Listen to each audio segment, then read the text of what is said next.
Asquequasanumis, Canupiam.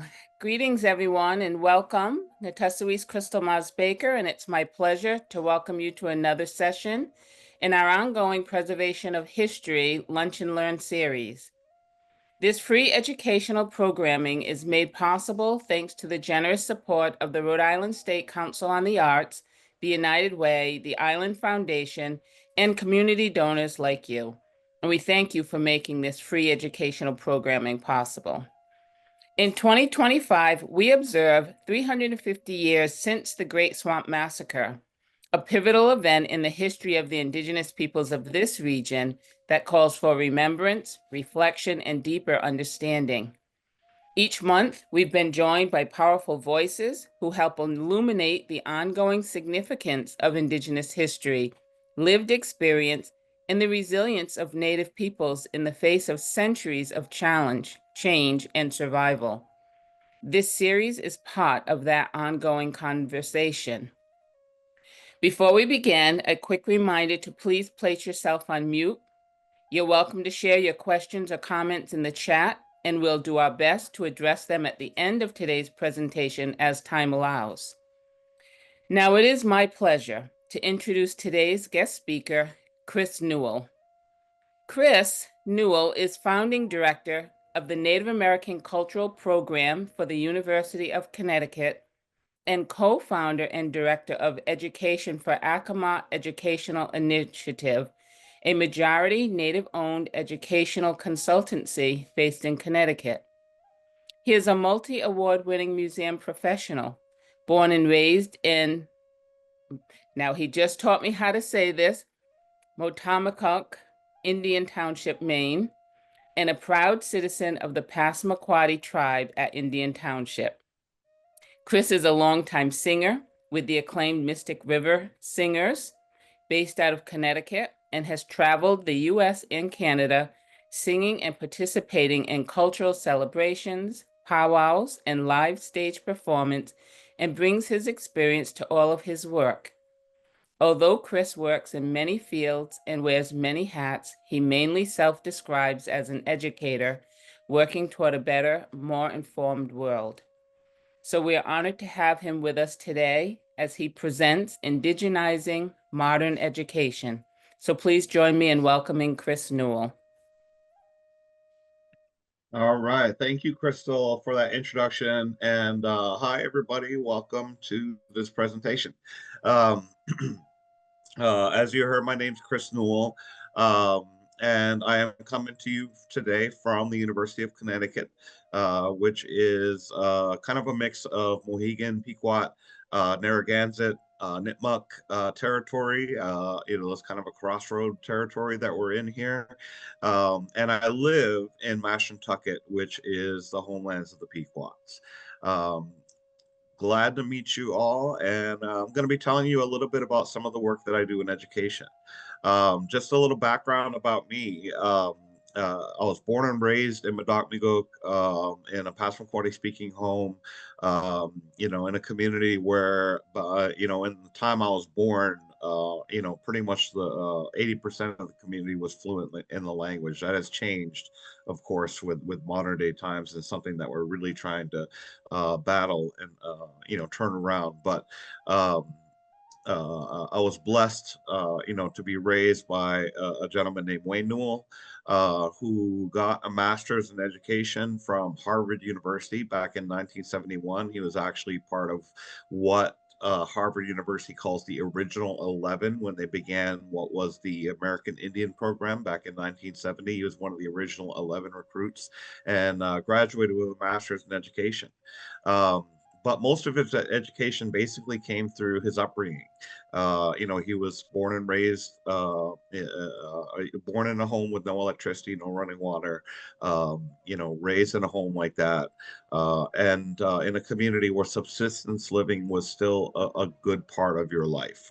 You still lived off the ocean, amongst other things. And so one of the things that my dad did was he was kind of a conservationist as well as an educator, and worked his entire life to help preserve our language, language, create resources to make sure that the language stays alive, as well as keeping alive our traditional music. So what I tell people is that when it comes to my education, I only have a bachelor's degree from the University of Connecticut, a Bachelor of General Studies, which I love, by the way. Great program. But I tell people that I was truly educated in the College of Wayne Newell, because there were kitchen conversations that happened at my house that really the university, or where I originally went to, Dartmouth College, a university classroom could just not provide for me. So I was blessed to be raised in that home, and learn from him. And so I've kind of taken up a lot of his pedagogy in the way I do things. And though I work in a lot of different fields, I've done some work in film. I was the senior advisor for Dawnland. And do work in music as well, singer with Mystic River Singers, but also doing some stage work, which I'll be talking about later. Um, and But all of it really is the root. The root of it is education. It's really about educating people, and bringing them into our world as Native peoples, but especially myself as a Wabanaki, or more specifically a Passamaquoddy person. Um, so I'll be talking about some of the ways that myself and my partners at Agamaw Educational Initiative, and Donna Spears, who I love so much, lives in the Narragansett community, and Dr. Jason Mancini are our partners at Agamaw Educational Initiative. And basically what we do is, we don't call it decolonizing education, because that feels like a removal of something. We call it indigenizing education. Which is, if you're going to remove something, you got to replace it with something, right? And so it's about bringing Native content to all areas of education, whether it's the classroom, whether it's colleges, universities, whether it's museums, any place education happens that wants to bring in Native content, we help them do it in a culturally competent fashion. The Tomahawk has been a fabulous partner over the years in doing that work, by the way, and highly recommend, if you have not been to the Tomahawk, that you definitely should go. So that's my shout out for the Tomahawk. So I'm going to share my screen now, go into my presentation here, and then at the end, we'll have some time for Q&A. So please load up your questions if you have any, and I'll be happy to get to them as best I can. So this particular presentation I've named Indigenizing History and Education. And it's really about these methodologies that we at Agamaw put into practice with a lot of educational institutions that prior to our creation wanted to do something better, but were lacking a resource that would help them kind of get across the finish line. And some of that work happened in the local area, but it also happened in cities like Boston, amongst other places. There we go. So a little bit about Agamaw Educational Initiative. I won't read this whole thing to you, but it's a 3-person partnership, majority owned, majority Native owned, and Donis and I are both Native. Dr. Jason Mancini is not, but he has grown up with the Pequot community, much beloved scholar in the Native communities around here, and has helped in innumerable ways, and now leads Connecticut Humanities. And Donis works at Brown University with the students there, and helps to include, once again, Indigenous content in all areas where she can. So Agamaw comes from the Passamaquoddy language, literally translates to the snowshoe path. And that's the symbol that drives the mission of what we do. We create new learning paths for educators to engage with Native content. as the seasons change, right, we go through the year. Summer comes, the snowshoe path disappears, and then winter comes back and it reappears, but it might have adjusted a little bit, because time requires us, to be nimble. So the snowshoe path would reflect that. So in education, that's also one of the things to remember, is that we always need to keep learning, and always need to keep bettering ourselves and the way we educate. These are my partners. That's Indana Spears. That's Dr. Jason Mancini. That's myself on the right. We get to do a lot of work together in this region, working not just with the tribes, but with a lot of different educational institutions. The University of Connecticut, where I work now, is actually one of our very first clients. Um, so, now, I like to put these two, terms into the conversation. Decolonization is something that you hear a lot about, but doesn't have a great definition. Because it means different things to different people. If you look it up in the Merriam-Webster dictionary, it's going to talk about, a colony that was formerly colonized, becoming independent. That literally the political definition. But when we talk about in education, we're talking about the superiority and privilege, of the approaches of education. On one hand, decolonization involves dismantling structures that perpetuate the status quo and addressing unbalanced power dynamics. On the other hand, decolonization involves valuing and revitalizing indigenous language and approaches, and weeding out settler biases or assumptions that have impacted indigenous ways of being. Just to give you an example of that, I have very good friends that work at Plymouth Patuxet Museum, formerly Plymouth Plantation. They have a Wampanoag village there, and they have Wampanoag people that work as reenactors of 17th century people. And oftentimes, it's almost a daily thing that somebody comes up to them and is surprised that the Wampanoag people still exist. And that's a bias that, a lot of Americans unfortunately share, because the Thanksgiving narrative writes about Wampanoag people only in the past tense. So they're surprised when they meet a Wampanoag person for the very first time. So those are some of the biases that Americans have. Not in a mean way. There's just unfortunately that's what life has taught them up until that point. So for non-Indigenous people, decolonization is the process of examining your beliefs about Indigenous people and culture by learning about yourself in relationship to the communities where you live and the people with whom you interact. Hence, my beginning naming the tribes whose land that this university, as well as the community I now call home, naming the people who previously lived here prior to colonization, and then when it comes to my now home community, who still live there even though colonization happened. So, what is indigenization? It's really about replacing you know that if you're going to decolonize something, you need to replace it with something. So indigenous intent interactions, making them evident to transforms places, spaces, and hearts in the context of post-secondary education. This involves including indigenous perspectives and approaches.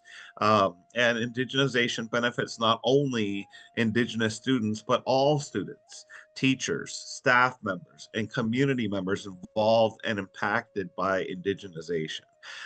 So it means that, centering Native people's voices in our own narratives. Right, and it seems like a basic thing these days, but the past practice has not been that. As somebody that originally went to Dartmouth College in the 90s, I can say that Native American studies back then was dominated by anthropology, white anthropology. And unfortunately, it had a certain window of looking at tribes And when it came to the Northeast, we were deemed not authentic enough to even be studied when it came to the gatekeepers of study. Now, these days, you got people like me working in the system that teach NAIS, through things like the humanities and music, art and science, amongst other things. And so the anthropology takes a back seat, in a lot of ways to, the way we teach. And that, is an indigenization of the process of teaching Native American studies that has been happening at different universities and is now happening here at the University of Connecticut. So this map comes from one of my former jobs. I worked previously as the executive director of the Abbey Museum, located in Bar Harbor, Maine. And the Abbey Museum is a non-native colonial museum, but it is known for its decolonization museum practices.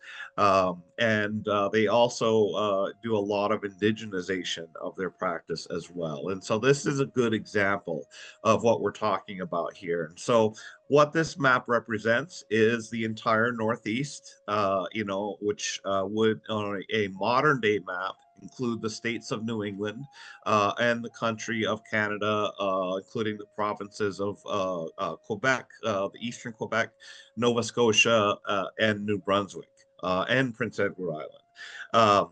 But you notice on this particular map that none of those lines are drawn here. This map at the Abbey Museum, I love using this as an example of the difference between decolonization and indigenization. What it does is it indigenizes the Northeast. It gets rid of the roads and everything else, the cities that are a result of colonization, and allows you to look at the landscape with which you live on, through indigenous eyes. And you see the rivers, marked in, their traditional place names. Many of those traditional place names survived to modern day times, one of them being the word Connecticut. You'll see it printed on this map, the Abenaki version, Quinnetequa, which means something long and straight, and is a accurate description of the Connecticut River. So an indigenous understanding of Connecticut is not the boxed out state that we exist in these days, but rather the people that survived and lived off of the Connecticut River itself. Which was just called Connecticut or Connecticut or Quinnatucket. It depends on the tribe and it depends on where they lived on the river. But it was a major superhighway for tribes all the way up in my territory, in Wabanaki territory, which is most of the upper northeast of this. To be able to come down to the Long Island Sound area and the Cape Cod area to trade for wampum, because we use wampum much like the local tribes here, as a statement of truth. Created belts to preserve our histories, to create laws, to declare war, to declare peace, send messages, amongst other things. And so, but we did not have the natural resources way up north to produce wampum. And so we had to travel down, and Connecticut was the superhighway that got us there. So, the Abbey Museum, as I said, works on its decolonization practices. One of the things that I talk about is power structure.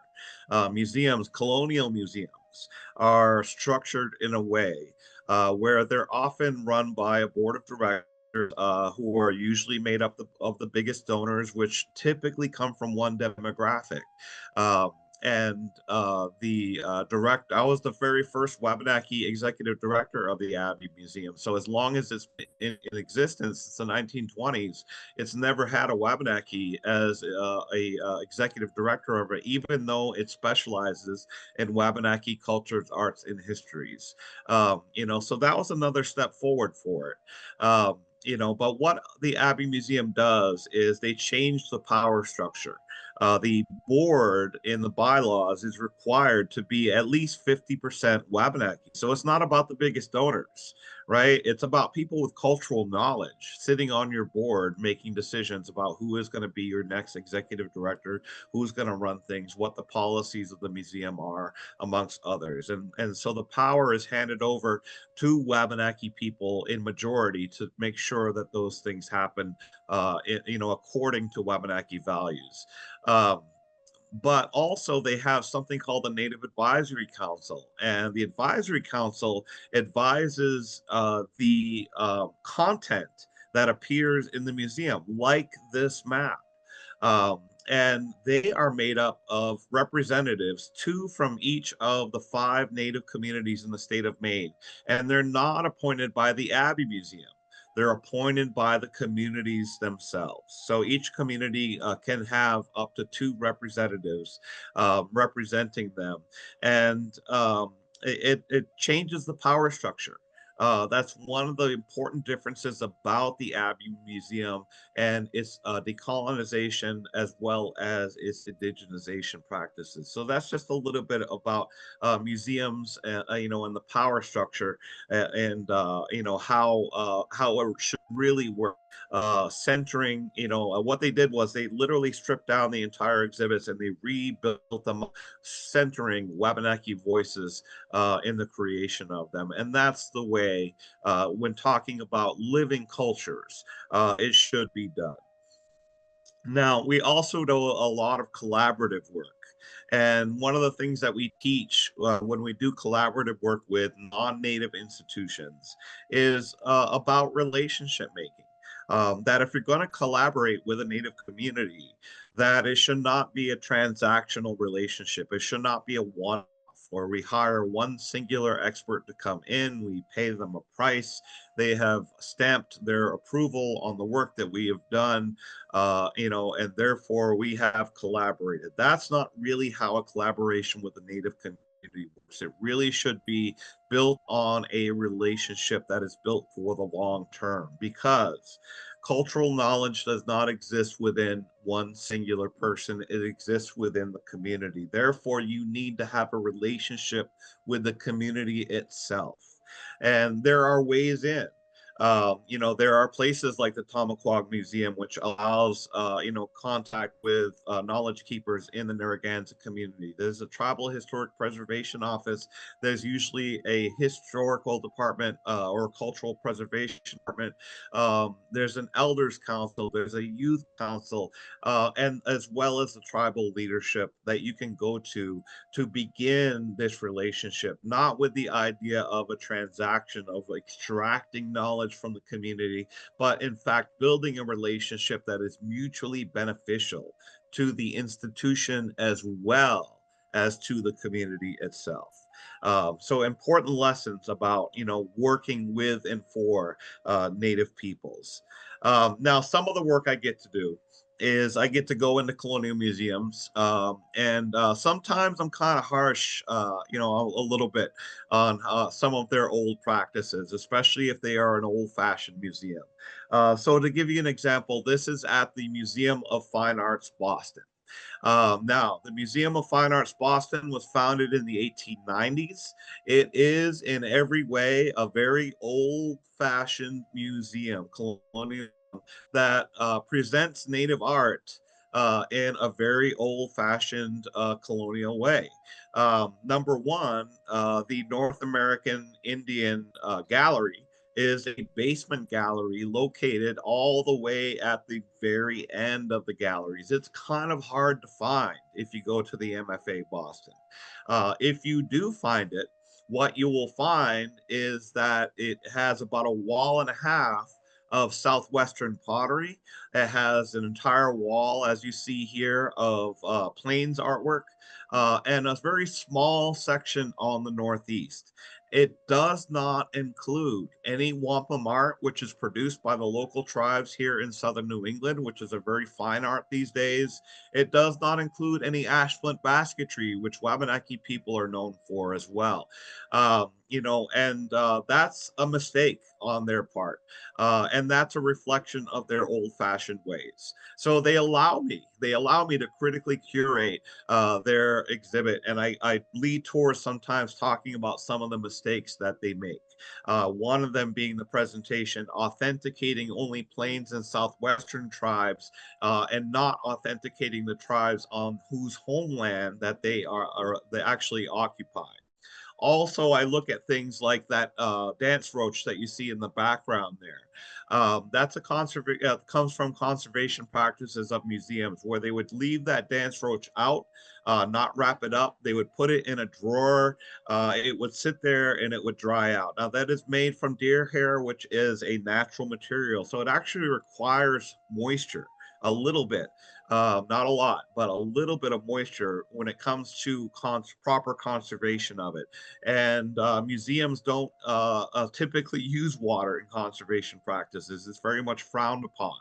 Um, and so left that in a drawer, and over the years, it has kind of come a little bit discombobulated. It does not look its best, but they still put it on display in that condition. That's one of the things I criticize, because I know people who dance at powwows, who come from the West, who have dance roaches that were made at the same time that that one was.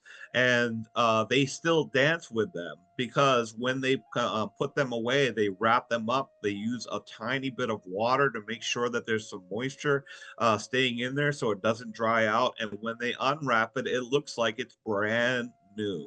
And when you look at the label of who the artist was, they don't even get the tribe right. They say Lakota with a question mark, and they have no name of the artist, which is another popular practice of museums, not naming the artist with whom they collected the art from. And this is practiced at the MFA Boston. Thankfully, not at the Tomaquag. Tomaquag's a little bit different. You're going to have a much different experience there. But the MFA Boston, they are really trying to change. But these old fashioned museums, these very large museums, sometimes it takes a lot of work to get change done. And we're still working with them to this day. Another project that we did was with the Leventhal Map Center, Map and Education Center, which is located in the Boston Public Library. One of our very first big projects we at Agamo Educational Initiative worked on. And what it was for 3 years, they had been curating an exhibit on American westward expansion through maps. Now, if you're going to tell the story of American westward expansion through maps, which are created by European colonial powers and American European colonial powers, you're going to tell a very one-sided story. And the Leventhal Map Center was wise enough to recognize that that's exactly what was happening in their exhibit. And so the only reason we didn't come on earlier, which is one of the things we talk about in collaboration, is that you bring Native people on at the very beginning, at the inception, at the idea stage. But the only reason we didn't come in at that stage is because we didn't exist as Agamo Educational Initiative yet. So in 2018, a year before the exhibit was going to be unveiled, a year-long exhibit that would see 1,000 people a day, we were born, and we were reached out to by the Leventhal Map and Education Center to help them with this exhibit. And so what they did was they provided us their 140 pages of captioning, and we did things like where they wrote about American westward expansion as being gradual. We crossed those words out and said rapid, because only Americans really talk about westward expansion and happening in less than a century as a gradual process. Everywhere else in the world, including in Native communities, American westward expansion is talked about as the most rapid expansion of a population over a geography that size ever in the history of the world. So we were, going through their implicit biases. We were, taking out the words gradual, putting in rapid, but we were also we offered to reach out to Native scholars. But one of the things that was going to happen was we realized the power structure, and a lot of these Native scholars that I was going to, not me, we were going to be reaching out to, were wary of what museums do, and the editing and the watering down and sometimes sanitization of words. And so I knew that if I reached out to these people that I highly respect for their knowledge, that they would be hesitant to participate if they did not have complete power over their own words.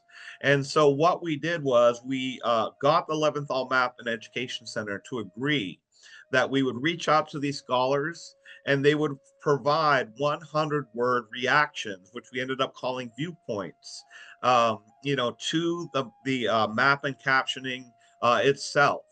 And that the Leventhal Map and Education Center did not have the rights to edit their words, and that these scholars' words would be used regardless, without editing. And so at times there are sometimes very contradictory stories being told, because American westward expansion for Americans, right, is talking about the Transcontinental Railroad, establishing cities, things like that. But for Native people, it's literally a multitude of genocides happening as the country rapidly expands over Native occupied territories. So this is an example of one of the viewpoints, is one that we actually wrote, and those inquiries that you see down at the bottom, those are to help non-native students as they enter the exhibit. Social studies works through the power of inquiry these days. Those are the inquiries we gave them to think about. What stories have shaped our understanding of United States history? Who are the storytellers, and what stories do we still need to hear? So they would go through, they would read, they would see the maps, they would read the captioning that describes it, but they would also see these viewpoints, which often told, very harsh truths about the expansion of the country during the 19th century. So a great example of that, Dr. Margaret Pierce, maps were both the mechanisms for and witnesses to the betrayals of justice that made the violence of dispossession and extermination possible. We can stand and witness too if we have the courage to look closely and listen. Now, you would think that, presenting Native history in such a bold fashion would actually get some pushback, but you was surprised pleasantly. When I went back to the Leventhal Map Center, they very old fashioned. They keep a guest book, and it's handwritten. And people that were experiencing the exhibit, 100% of the reviews of the exhibit were like you see here, just exuberant about the fact that it was not sanitized and it was not watered down history, and that there was a lot of truth being told to them. And they were actually extremely thankful of it. So that kind of tells you, that, we are in a rough political climate, but there's a lot of people out there that really want to learn what they were not taught in their public school, educational experience, and are looking for this content.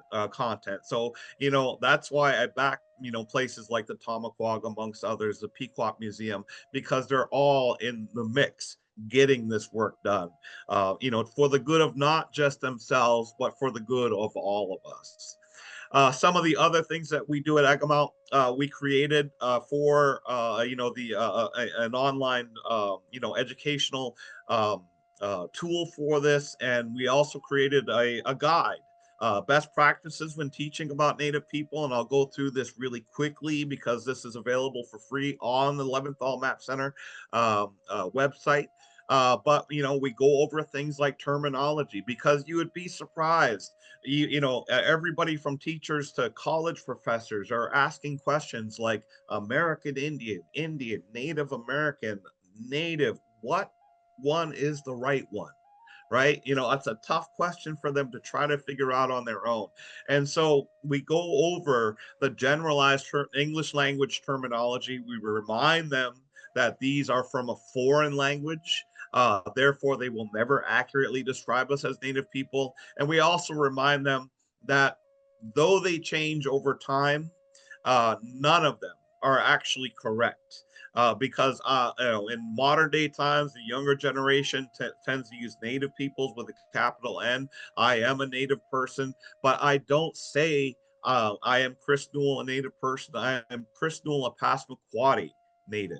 All right, I am from a tribe. I'm from people, from a culture, and I name that culture. And that's one of the things that we also recommend to people is going a step further from these generalized terms. And when you're speaking about a specific culture, to make sure to use the name of the tribe, and even go a step further, learn how to say their name in their own language. And so these are some of the tools that we give to educators for free, to help them work through some of these questions.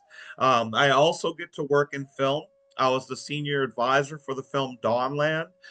If you don't know the film, it is a documentary on the very first government sanctioned Truth and Reconciliation Commission on the care of Native children in the foster care system in the state of Maine.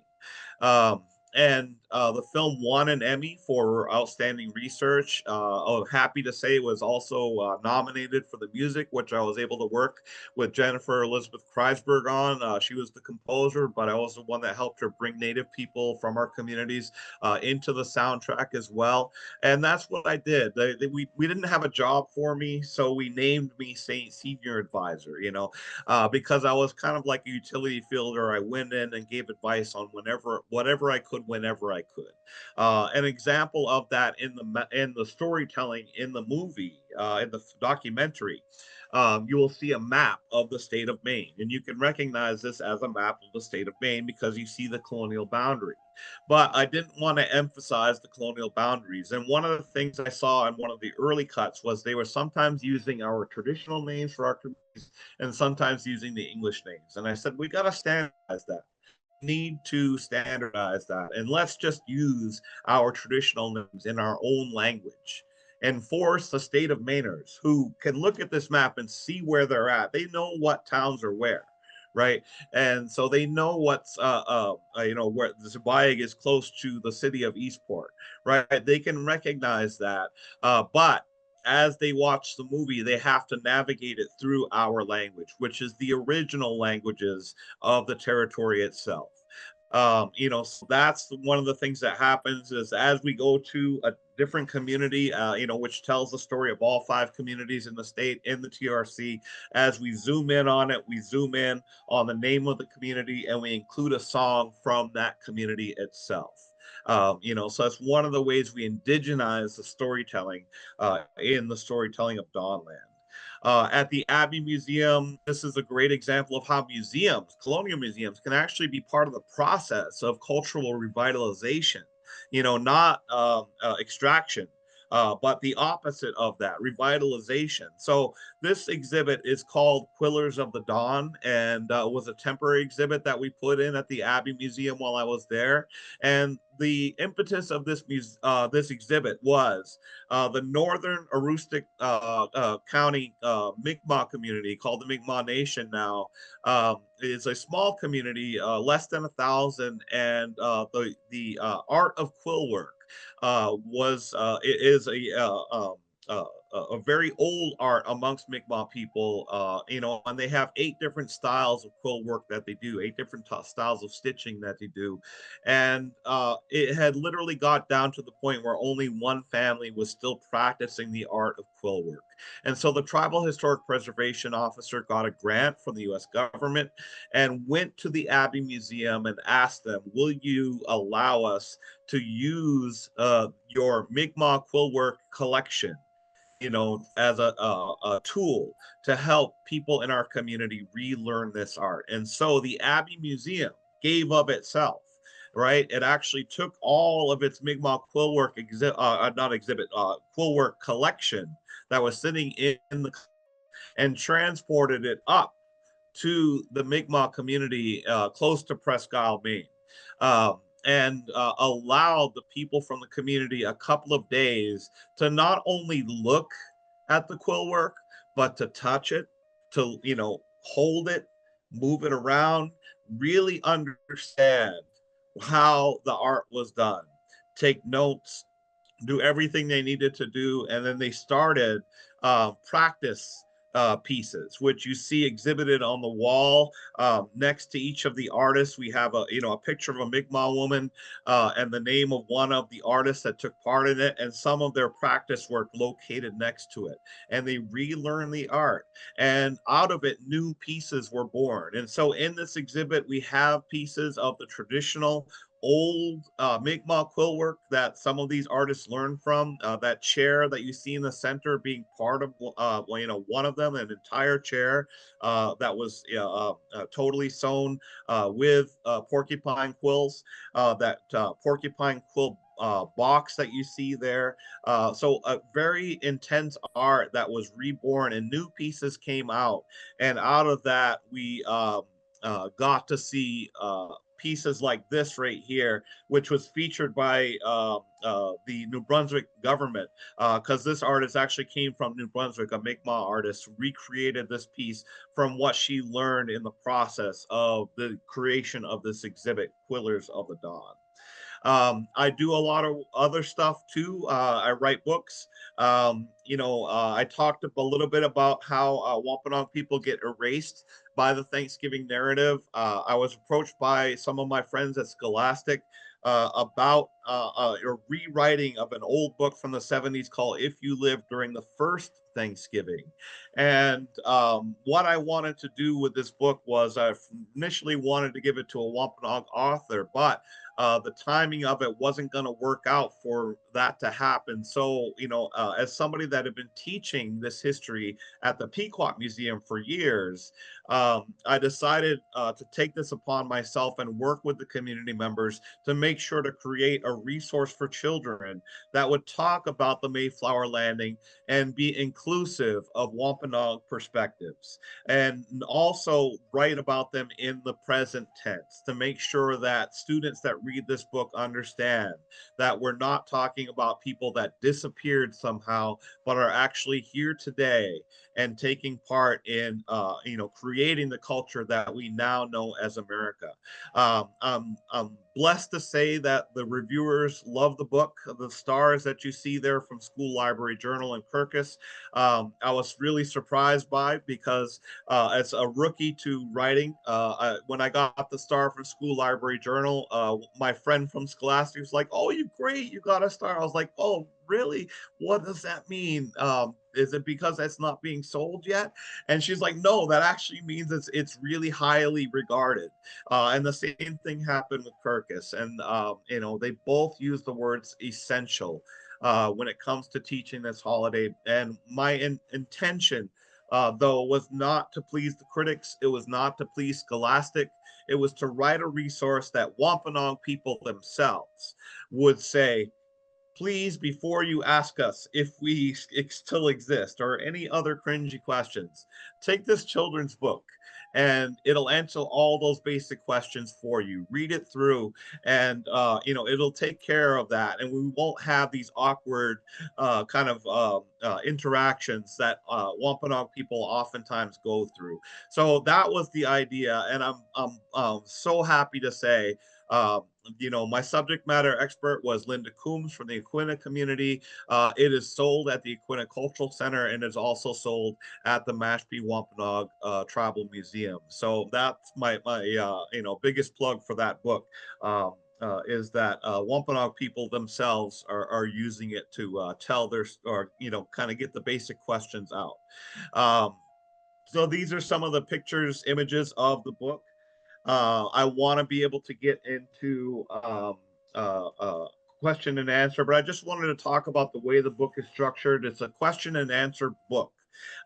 Literally every section is a question followed by an answer that I wrote. So one of the things I did was I put Wampanoag people on par with the English in a lot of ways, scientifically, as also linguistically. So you see this question here, this section written: what language did the colonists speak, and how did they record history?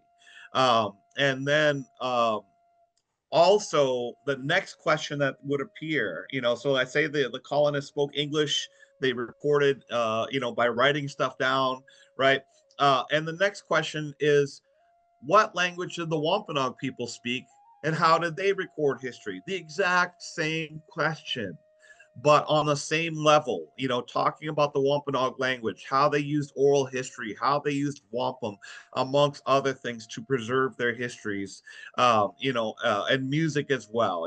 So I put Wampanoag people on par with the English, and deal with this history from multiple perspectives, which is really the way it should be done.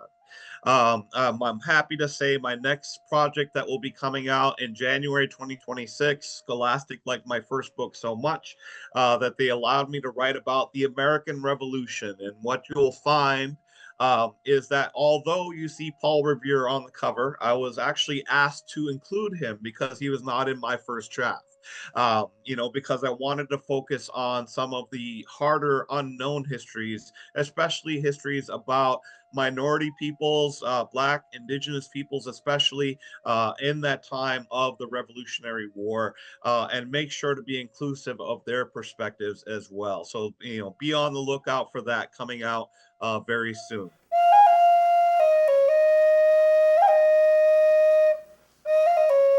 We open it up at this time for questions. Can you share any thoughts on protecting the museum content from federal rewriting / censorship aimed at erasing Indigenous voices at the National Museum of the American Indian in Washington, D.C.? That's a very poignant and definitely important question. That's especially with what's going on right now. When it comes to the National Museum of the American Indian, you got to remember it's part of the Smithsonian. So as part of the Smithsonian, it's run by a board of directors who have a lot to do with the federal government, and it's also funded by the federal government. And so when it comes to the content that the current administration has problems with, what I can say is they have not pointed to the current National Museum of the American Indian content, um, uh, any pieces of it, and said that we're going to change this. They've looked at other museums, which talk about Latino history and African American history. They have problems with things in there which are so problematic that they have problems with teaching these truths, and the sanitizing that they are about to do. I am totally on board with you that this should not happen. Thankfully, we have places like the Tamaquag, who, are going to keep telling the truth. Regardless of where their federal funding is coming in or not, they'll find the money.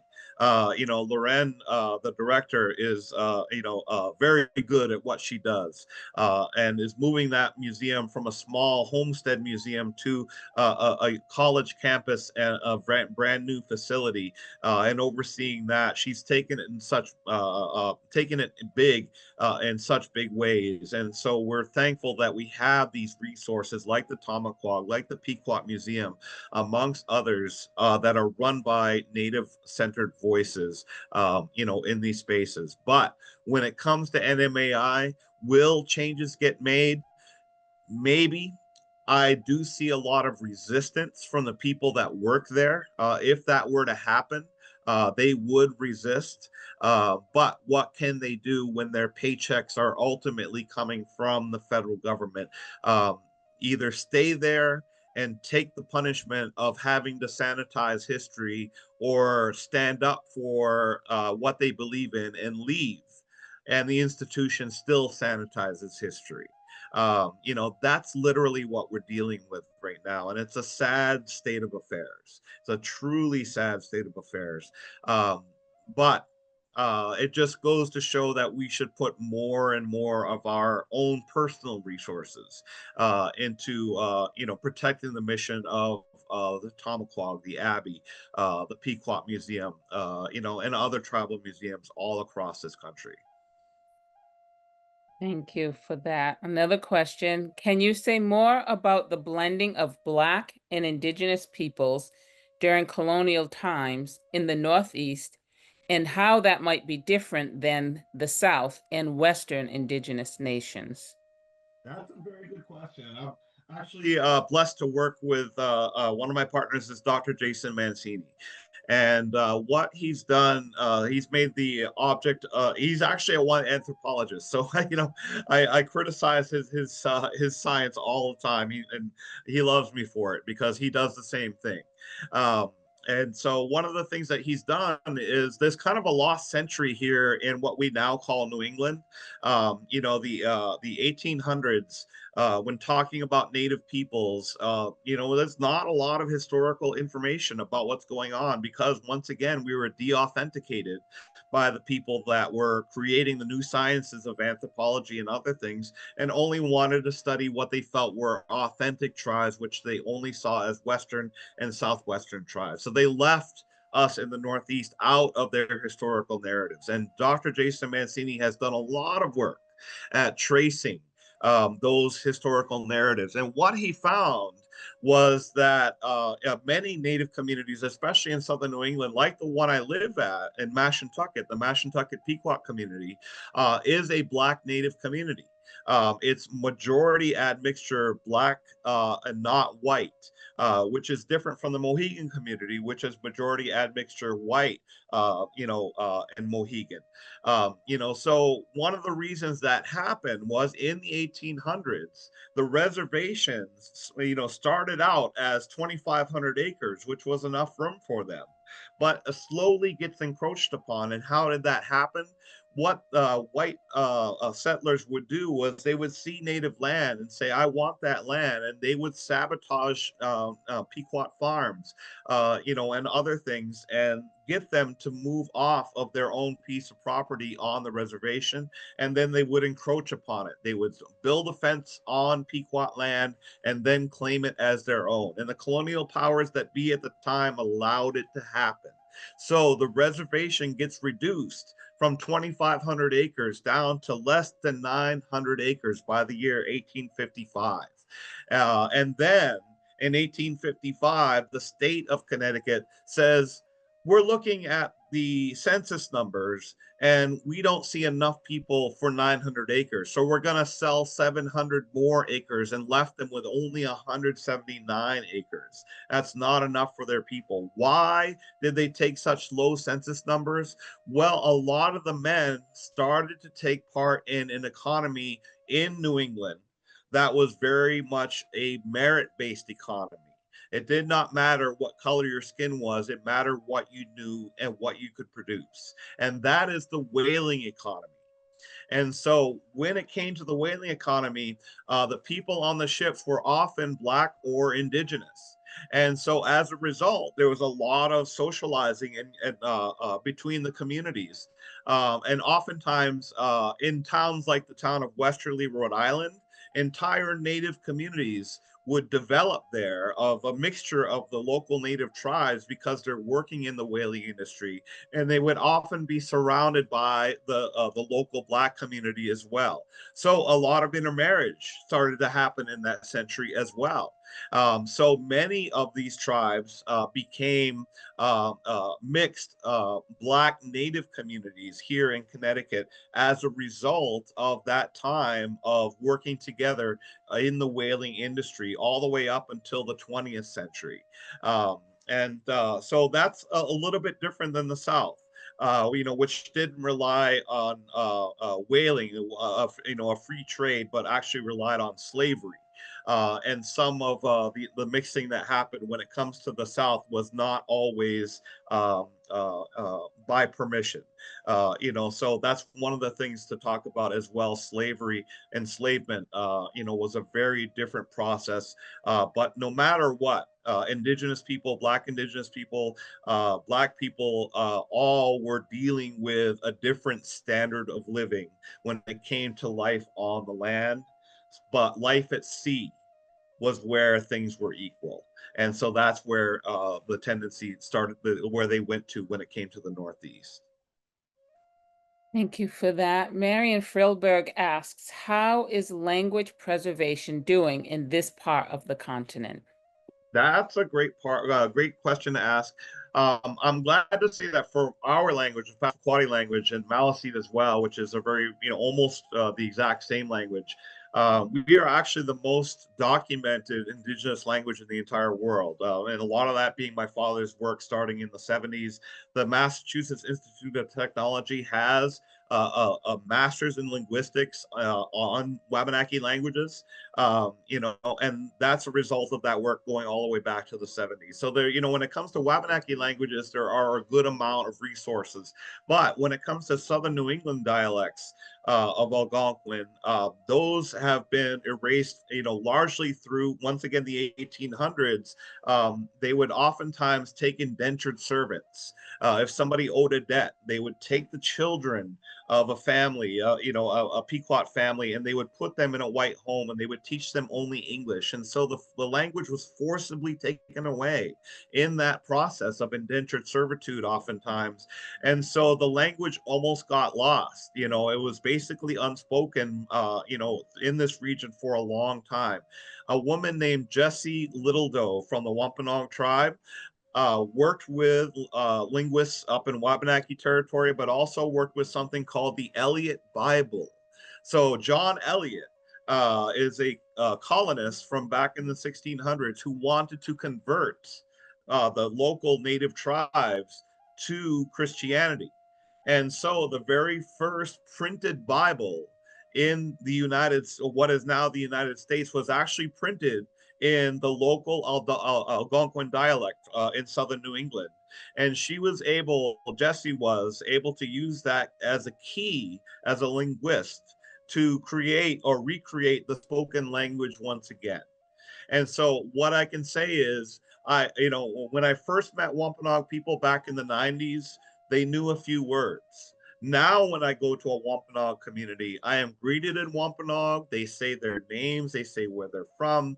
And the same thing is starting to happen in the Pequot community where I live, in the Mohegan community, in the Narragansett community. And so there is an upswing now, a tremendous upswing in the local area here of what was almost a dead language, really revitalizing itself and being used in a multitude of ways, recreating signs on the reservation, right? The stop signs also say Aquish in Mashantucket, to make sure that the language is always present. And so that is a huge change from the 90s that I see in 2025.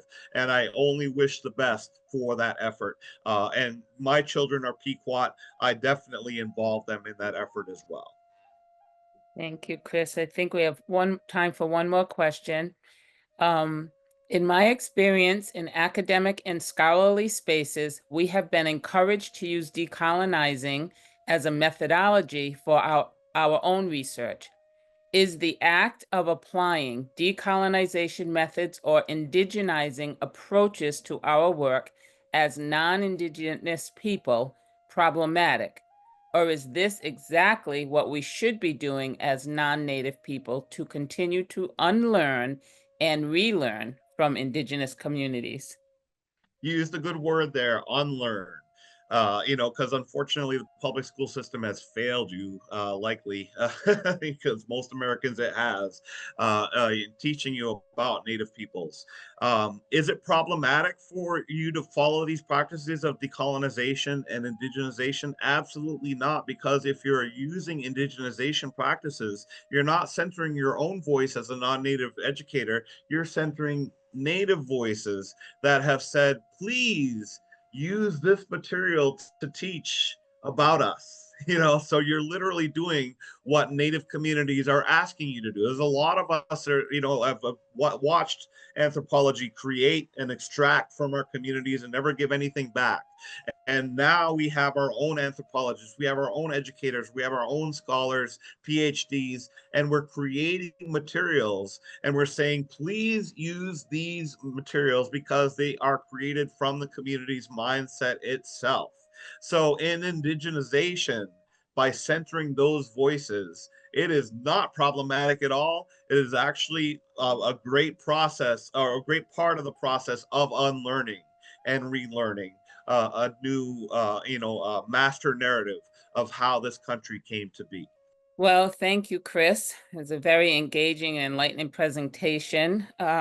Today's session has been recorded. and it will be available on Tamaquag's YouTube page in the coming weeks. So please feel free to revisit it and share it with others. I especially enjoyed your presentation personally. I have a million questions. I figure I'll save them for another time. I want to thank everyone who joined us today for this presentation, of course, and we invite you back on September 22nd for our next Lunch and Learn. We'll have another guest speaker, Kim Toney, who will present Land Dispossession After King Philip's War. So stay connected, follow us on Facebook and Instagram, visit our website for updates on this series or other upcoming programs. We hope you have a lovely afternoon. Pish Kanash. We will see you soon.